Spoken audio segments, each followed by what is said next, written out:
অনুব্রত মণ্ডলের জেলায় সমবায় ভোটে এবার বিজেপির জয় জয়কার। সবকটি আসনেই হার হলো তৃণমূল কংগ্রেসের।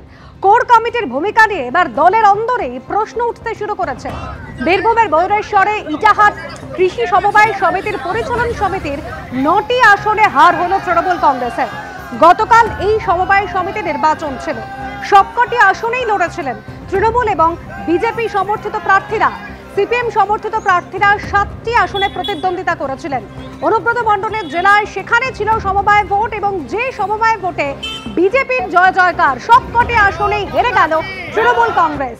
আর তৃণমূলের এই হারের ফলে কোর কমিটি, যে কোর কমিটি সদ্য গঠিত হয়েছিল, সেই কোর কমিটির ভূমিকা নিয়ে দলের অন্দরেই কিন্তু এবার প্রশ্ন উঠতে শুরু করেছে।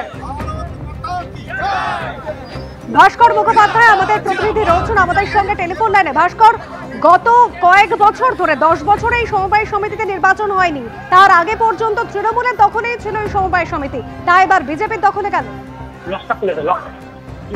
একদমই দেখো, যেভাবে এখানে 9টি আসনে যেভাবে বিজেপি জয় লাভ করেছে, এটা কিন্তু বীরভূমে অন্য সংকেত দিচ্ছে। কারণ বিরোধীদের বক্তব্য যে যেখানে যে পঞ্চায়েত, সে পঞ্চায়েত দখল রয়েছে তৃণমূলের, বিধানসভা তৃণমূলের, লোকসভা তৃণমূলের, কিন্তু সেখানে সমবায় নির্বাচনে 9টি আসনে সেখানে বিজেপি প্রার্থী দিয়েছিল, তৃণমূল প্রার্থী দিয়েছিল, 7টিতে প্রার্থী দিয়েছিল বাম প্রার্থী।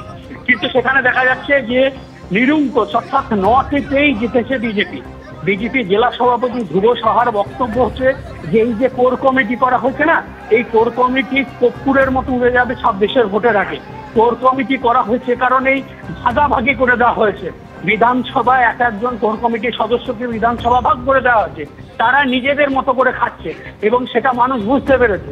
গত 2টি ভোটে মানুষ বুঝতে পারেনি, এবার মানুষ বুঝতে পেরেছে যে কোর কমিটির কি অর্থ।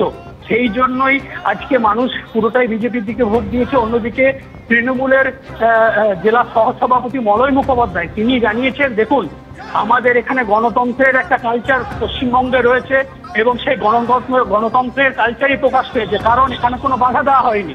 মানুষ নিজেদের মতো করে ভোট দিয়েছে। যারা সমবায় সমিতির যারা ওখানকে গ্রাহক, তারা নিজেদের মতো করে ভোট দিয়েছে, জিতেছে। কিন্তু এই জিতলো কিভাবে তৃণমূলের এখানে, সেটাও তদন্ত করে দেখা হবে। আগামী যে কোর কমিটির বৈঠক আছে 26 তারিখ, সেই 26 তারিখে এই পুরো বিষয়টি নিয়ে আলোচনা হবে।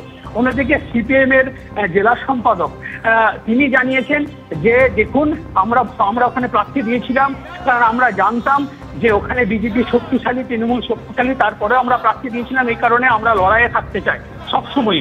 আজকে মোহাম্মদ সেলিমেরও বোলপুরে মিছিল হচ্ছে এবং একটা জিনিস খুব পরিষ্কার, সিপিএম যেটা বলতে চাইছে যে তারা লড়াইয়ে ছিল কিন্তু তারা পারেনি। কিন্তু বিজেপির যেভাবে জয়লাভ করেছে, এটা কিন্তু বিরোধীরা ধরিয়ে নিচ্ছে যে 26-এ তৃণমূলকে কঠোর চ্যালেঞ্জের মুখে ঠেলবে বিরোধীরা।